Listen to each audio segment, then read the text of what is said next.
Parents का जो है ना वो हमारी जिम्मेदारी है कि इसके बारे में भी बताएं। तो व्यूअर्स आते हैं वीडियो की तरफ, क्योंकि काम जो है ना माशाल्लाह से मसरूफियत सबकी बहुत ज़्यादा है और टाइम तो जनाब किसी के पास भी नहीं है। जिस तरह किसी के पास भी टाइम नहीं है उस तरह मेरे पास भी टाइम नहीं है। ज़ाहिर है मैं हूँ जनाब एक घरेलू खातून और सारा घर देखना होता है माशाल्लाह से, किचन देखना है, फिर पूरा घर देखना है और फिर अपने जानवर को भी तो देखना है ना, जो हम खरीद कर लाए हैं उसकी भी तो खिदमत करनी है। तो व्यूअर्स हमारा जानवर जो है ना माशाल्लाह बहुत ही ज़्यादा प्यारा है।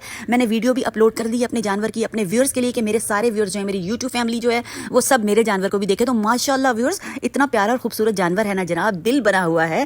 तो इतनी खुशी हुई जब आया, तो इतनी खुशी हुई कि अल्लाह ताला राजी है, अल्लाह ताला ने दिल वाला जानवर जो है वो हमें हमारे हिस्से में आया है जनाब। तो व्यूअर्स चले आते हैं वापस, बातें तो बहुत ज़्यादा हैं पर टाइम है कम जनाब, शॉर्ट। तो तकवा दिल की वो कैफियत है जो इंसान को हर वक्त अल्लाह ताला की निगरानी का एहसास दिलाती है। तो व्यूअर्स तकवा इसको कहते हैं कि रब ताला हमारे ऊपर निगरान है और रब ताला हमें देख रहे हैं। तकवा का मतलब सिर्फ ज़ाहिरी परहेजगारी नहीं है कि हम लोगों के सामने परहेजगारी अपनी दिखाएं, बल्कि दिल की गहराई से अल्लाह से डरना, गुनाहों से बचना और नेकी की राह पर साथ